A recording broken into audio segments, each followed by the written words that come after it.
The ripening. The ripening.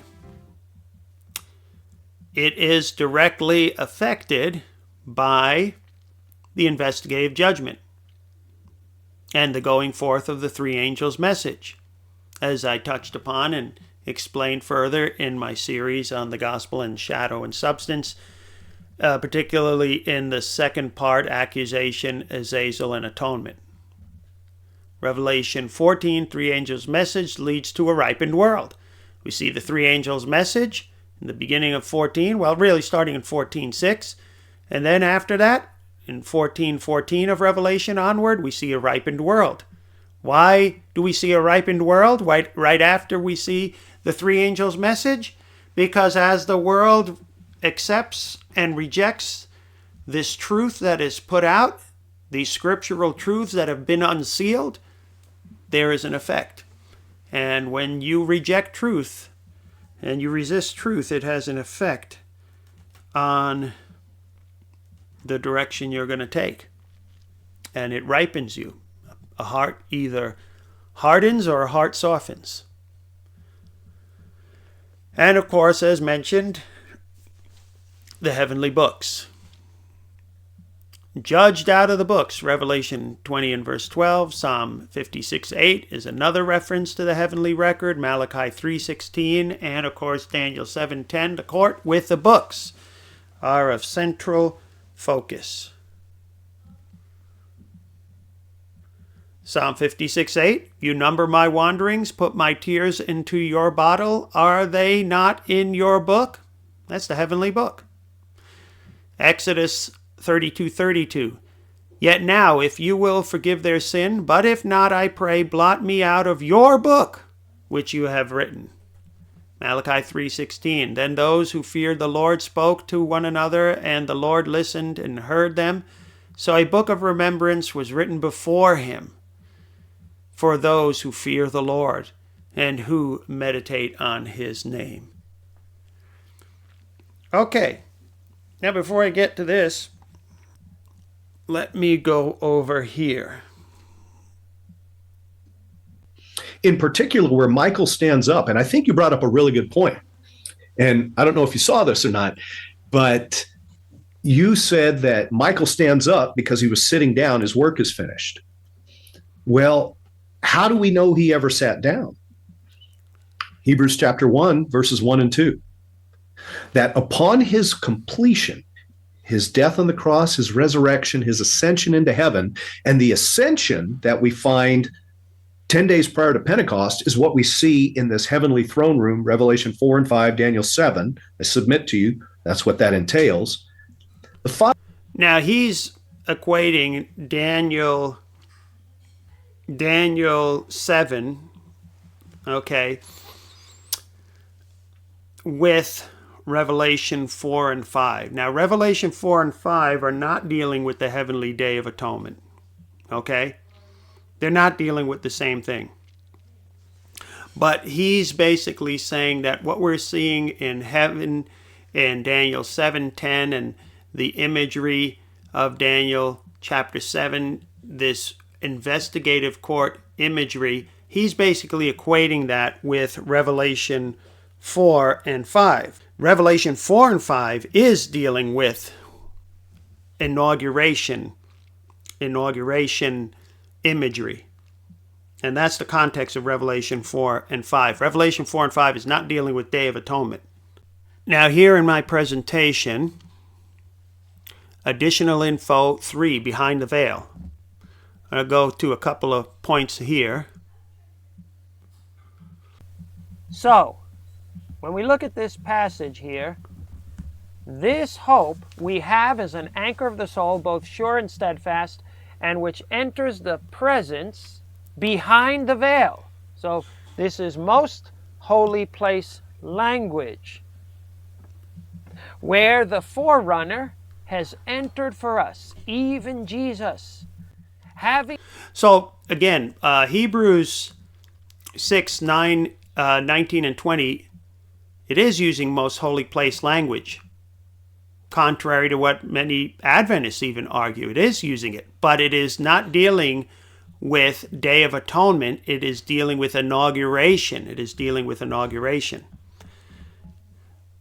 Because when Christ entered into heaven, there was his installation as our great high priest. In other words, that is when he was inaugurated into his priestly ministry.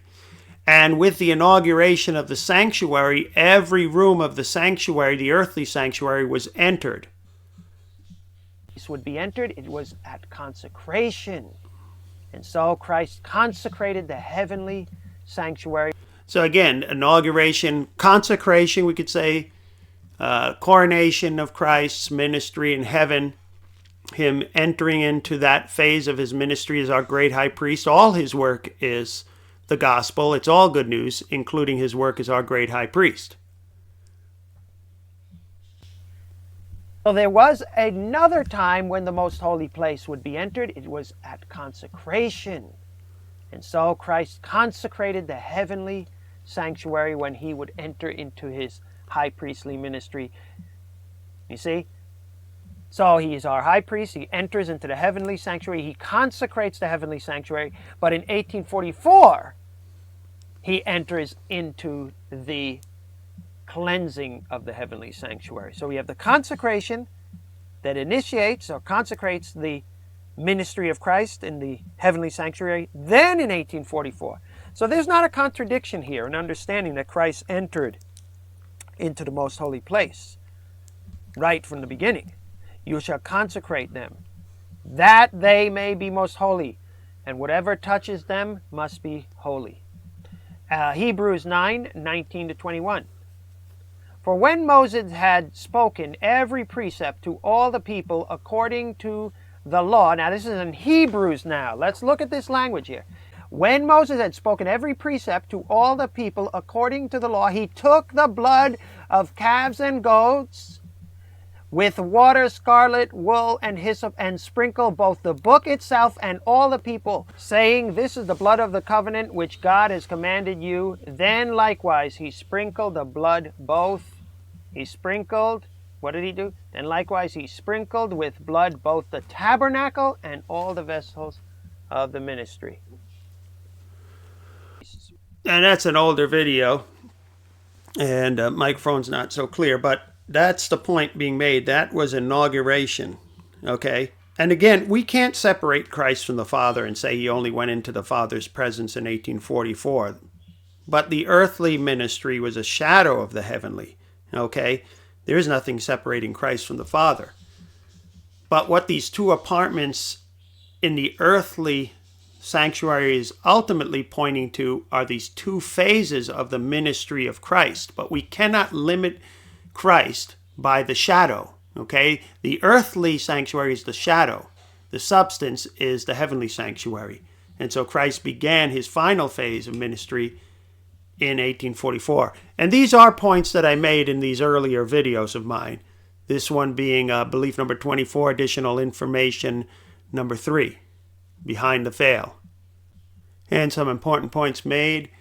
Restricting Christ to one part of the sanctuary does not work. During the investigative judgment, he still intercedes. Okay? So that's first apartment, or symbolized in the Old Testament sanctuary. The intercession is symbolized as the first apartment ministry, the daily ministry. But during the investigative judgment, Christ is still interceding. God still appeals to people after judgment began, after the investigative judgment of 1844 began.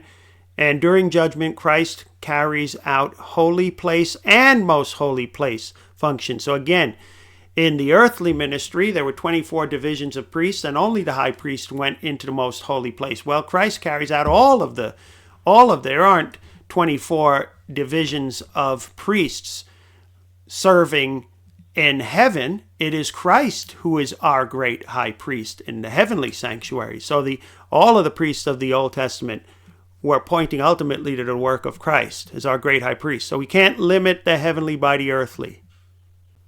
Okay, distinction and function more important than location. Christ's main center of operation in holy place during intercession daily ministry, first department ministry, mediatorial ministry. Moves his functional center to the most holy place during the investigative judgment, second department ministry, judgment ministry. Yet he's not confined in location. We cannot confine Christ, and we definitely can't separate him from the Father. We can't limit the heavenly sanctuary by the earthly. There's a distinction in function more important than location. Okay, so ultimately we're talking to the ministry of Christ, and we cannot limit Christ in heaven as our great high priest by the earthly shadow of the Old Testament. And so those are some references in the book Altar Call that are in that video. Okay, also not included in the study I did in preparation for Davis Dialog is from Altar Call, but I did want to read that.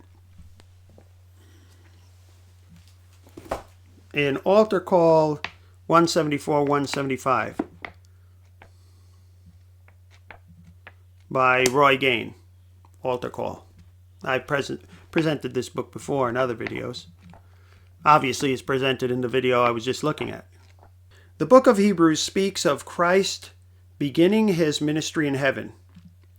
When he had made purification for sins, he sat down at the right hand of majesty on high, Hebrews 1:3. See also Hebrews 8:1. We have such a high priest, one who is seated at the right hand of the throne of the majesty in the heavens. These verses indicate that Christ was reunited with his Father and resumed the status that he had before he took on human form. Compare Philippians 2:5 to 11. Chapter 2, verses 5 to 11. It appears that in addition to becoming his Father's right-hand man, quote, in terms of status, Christ literally sat down in a particular location, namely next to his Father. The idea that this is a physical expression is confirmed by comparison with Acts 7:55, where Stephen saw Jesus standing at God's right hand. When Christ went to sit down next to his Father, it would appear that he went into the heavenly equivalent of the most holy place. In the Israelite sanctuary, the Lord was enthroned in the most holy place above the ark. Hebrews 6:19 and 20 strengthens the idea that Christ entered the most holy place at his ascension. Quote, we have this hope, a sure, steadfast anchor of the soul, a hope that enters the inner shrine behind the curtain where Jesus, a forerunner on our behalf, has entered, having become a high priest forever according to the order of Melchizedek, end quote.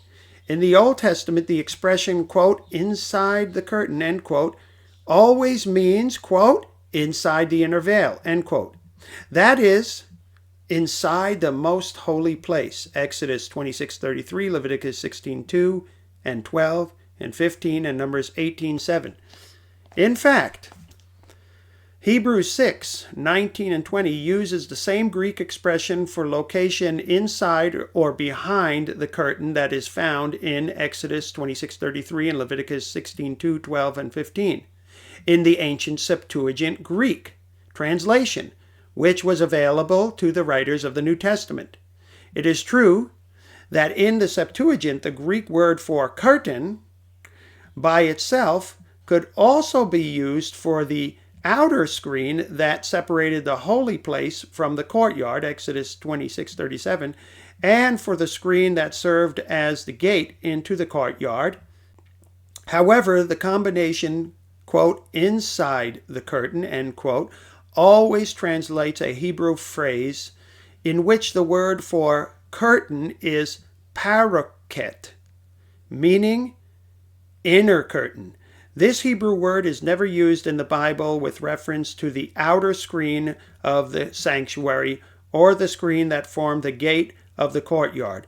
The hope that Christians have as a result of Christ going within the veil is based on the fact that he is ministering as our high priest in the presence of God at the place where God is enthroned in heaven.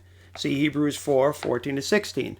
But just because Jesus entered the heavenly equivalent of the most holy place at his ascension does not automatically mean that he began to cleanse the heavenly sanctuary then, as the Israelite high priest did on the Day of Atonement when he entered the most holy place of the earthly sanctuary, Leviticus 16:14-16.